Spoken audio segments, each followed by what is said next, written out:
और 140 प्रश्न मैंने समय में कर लिए, लेकिन 10 प्रश्न बिन पढ़े ही छूट गए, तो मैं समझता हूं कि वो बच्चा 99% एग्जाम क्लियर नहीं कर पाएगा। 99%, इतनी पॉसिबिलिटी कम हो जाती है, क्योंकि वो जो 10 प्रश्न छूटे हैं ना, वो बहुत आसान भी हो सकते हैं और वो 5-6 प्रश्न आपके यूं ही बन जाएंगे उनमें, ऐसी संभावना ज्यादातर होती है, क्योंकि चीजें ऐसी ही छूटती हैं। जीएस कभी नहीं छूटती, मैथ छूटता है, रीजनिंग छूटती है, या हिंदी कई बार ऐसे छूट जाती है।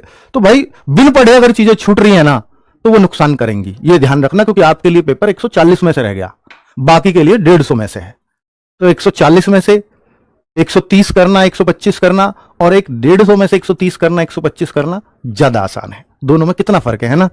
अगर हम देखें कि भाई मैथ्स में हमारे क्वेश्चन आएंगे 20 में, मान के चल लेता हूं, 18-20 जो भी है, 20 क्वेश्चन में मान रहा हूं।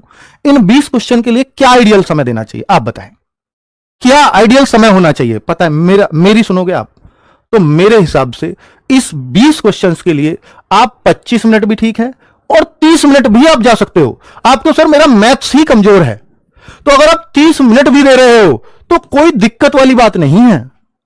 अगर आप रीजनिंग में देखो, अगर आप इसमें 30 देते हो, फिर रीजनिंग में 1 घंटे से ज्यादा मत देना। बस आपके सर मैं मैथ्स 25 में कर जाता हूं, तो यहां स्ट्रेच कर सकते हो 65 मिनट तक।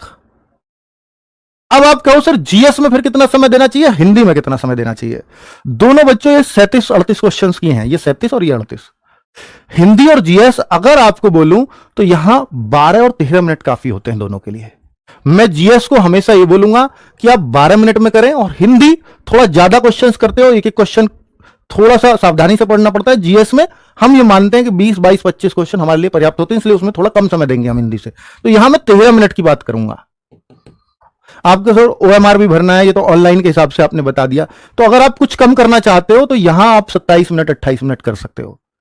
तो बच्चे ये मुझे लगता है कि एक आइडियल टाइम मैं आपको बता रहा हूं कि जितने टाइम में आपको पेपर करना चाहिए। आपको सर एग्जाम में सबसे पहले क्या अटेम्प्ट करना चाहिए? तो एग्जाम में जो सबसे पहले अटेम्प्ट करोगे ना, वो रीजनिंग को ही आपको करना चाहिए।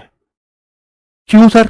इसलिए कि रीजनिंग में आपको ऐसे भी चीजें छोड़नी पड़ेंगी, ऐसी भी चीजें छोड़ दीजिए कि जो आपकी, जैसे मान लीजिए आपको लगता है कि इस प्रश्न में मैं कर तो लूंगा लेकिन मेरा समय ज्यादा लगेगा, तो उसको छोड़ करके चलना है। और रीजनिंग ऐसा सब्जेक्ट है जो सबने बहुत पढ़ा होता है और सबको ज्यादा कॉन्फिडेंस होता है इसमें। किसी भी सब्जेक्ट से ज्यादा कॉन्फिडेंस रीजनिंग में ही होता है, क्योंकि सब इसको सबसे आसान समझते हैं। तो मुझे लगता है रीजनिंग को पहले करने से आपका समय कभी कम नहीं पड़ेगा। पर मैं ये नहीं कह रहा कि आप रीजनिंग ढूंढ ढूंढ के करो, मिक्स आ गई तो नहीं, फिर मत करना है ऐसे। मिक्स आ गया तो फिर तो जैसा पेपर है वैसा ही करना है, मिक्स के भी चांस रहेंगे पेपर के, है ना। चलो अब आप कहो कि सर क्या मॉक अभी देने शुरू कर देने चाहिए, कि मैंने तो अभी शुरू ही नहीं किए। तो कोई बात नहीं है, आप अगर मॉक को एग्जाम से 3 महीने पहले भी शुरू करते हो, यानी मोस्ट प्रोबेबली आपको मार्च में शुरू जरूर कर देने चाहिए।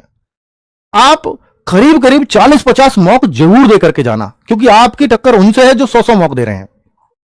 ठीक है, 40-50 मोर देन सफिशिएंट होंगे।